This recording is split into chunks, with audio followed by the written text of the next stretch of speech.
Para poder entender el problema de la relación entre fe y razón en la filosofía medieval, vamos a comenzar con un ejemplo contemporáneo, un ejemplo de nuestros días. ¿Qué dice la Biblia sobre el origen del mundo? El libro del Génesis relata cómo Dios crea el mundo en 6 días. Crea la luz, la tierra, el cielo, los animales y por último al hombre. La ciencia, por su parte, explica el origen de los seres vivos y del ser humano sobre la base de la teoría de la evolución, que nos habla de un proceso de mutación genética y de selección natural, que al cabo de miles y miles de años ha generado las especies que conocemos y muchas otras que ya se han extinguido. ¿Qué decir de estas dos explicaciones tan diferentes? El relato bíblico pertenece al ámbito de la fe, de un judío o de un cristiano, y la teoría de la evolución pertenece al ámbito de la razón, es el producto de la razón. Ante estos dos relatos caben 3 posibilidades. Aceptar como única verdad lo que dice el libro sagrado y rechazar lo que la razón o la ciencia digan. Esta es la postura de los fundamentalistas religiosos que consideran que la Biblia es la única verdad. Aceptar como única verdad la ciencia y rechazar lo que aporta la fe por ser verdades indemostrables. Y en tercer lugar, considerar que la contradicción entre fe y razón es solo aparente y buscar una forma de conciliar y complementar ambas visiones. Podemos considerar que el mensaje bíblico apunta a que Dios es el origen de todo el universo, mientras que la teoría de la evolución es una explicación de algo mucho más concreto, cómo la materia viva ha evolucionado en un lugar muy concreto del universo, la Tierra, en los últimos 4.000 millones de años. La aparente contradicción se resuelve si entendemos que en el relato bíblico hay aspectos míticos, puesto que se escribe en una época, siglo VIII a.C., en que esto era lo común, ya que no existía la ciencia. La solución 1 y 2 plantean que la razón y la fe son irreconciliables y que por lo tanto hay que elegir entre una u otra. La solución 3 busca una cooperación entre ambas. Este ejemplo, lógicamente, no es aplicable al mundo medieval, pero nos puede ayudar a entender el problema de la relación entre fe y razón que vertebra en buena medida la filosofía en la Edad Media. La filosofía nace en las polis griegas. Los romanos, herederos culturales de los griegos, reciben y siguen cultivando la filosofía como una actividad racional orientada a conocer la verdad sobre el mundo y el ser humano. El cristianismo surge en el seno del mundo judío, pero rápidamente se extiende a otras ciudades del Imperio Romano. Los apóstoles, como Pablo, predican a judíos, pero pronto también a personas que se han formado de acuerdo con la tradición filosófica griega. Para un creyente, su fe cristiana implica la aceptación de ciertas verdades que se consideran reveladas por Dios.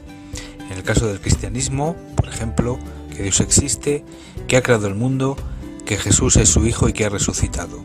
Por otro lado, cuando hablamos de la razón, nos referimos a los conocimientos que los seres humanos somos capaces de obtener utilizando nuestro intelecto.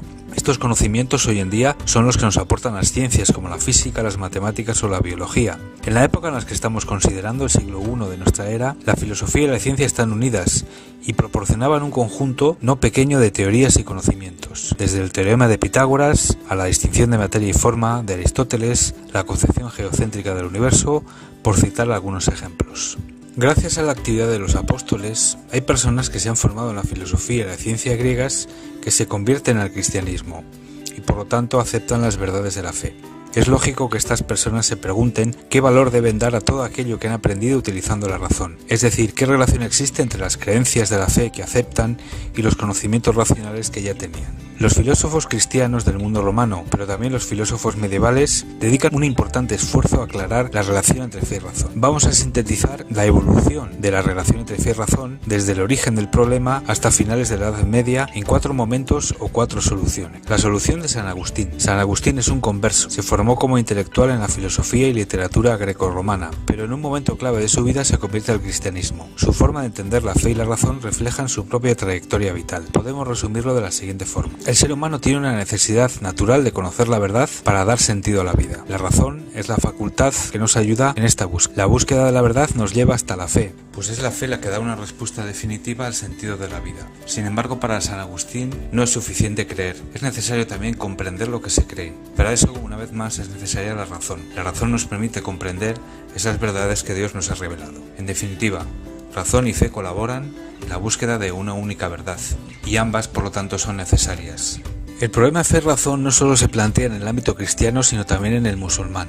A medida que se fue extendiendo su dominio sobre el sur de Europa y norte de África, los musulmanes tuvieron acceso a la filosofía griega. Surgen filósofos como Avicena o Averroes. El pensamiento del cordobés Averroes es especialmente relevante en esta historia de la relación entre fe y razón.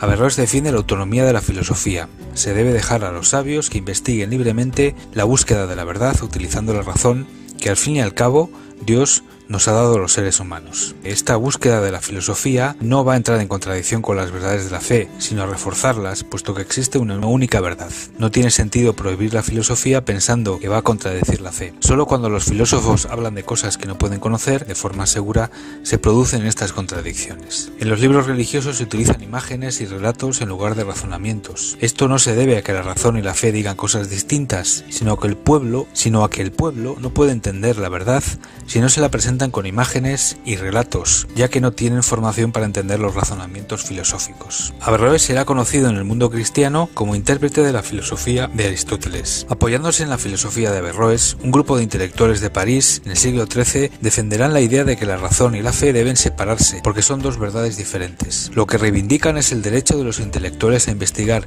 libremente en un momento en el que la Iglesia ha prohibido estudiar a Aristóteles por considerar lo contrario a la fe. Santo Tomás asume el reto de reformular la relación entre fe y razón para poder integrar la filosofía de Aristóteles en el pensamiento cristiano, evitando la idea que plantean los averroístas de que hay dos verdades. En primer lugar, Santo Tomás defiende la idea de que la razón y la fe son dos formas de conocimiento distintas, tanto en su naturaleza como en sus objetivos. La razón busca conocer la verdad hasta allí donde el ser humano le es posible conocerla. La fe, en cambio, busca la salvación del ser humano al mostrarle el camino hacia Dios.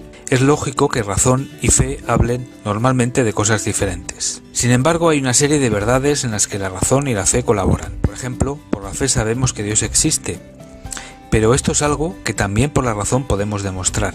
En resumen, debemos distinguir adecuadamente la fe y la razón. Ambas nos aportan aspectos diferentes, pero no contradictorios de la verdad, e incluso en algunas verdades colaboran al afirmar cosas idénticas. El cuarto y último modelo, ya en el siglo XIV, es el defendido por Guillermo de Ockham. Ockham defiende la separación entre fe y razón. La fe no necesita de la razón. Creer es un acto de voluntad, precisamente porque lo que se cree no es razonable en sí mismo.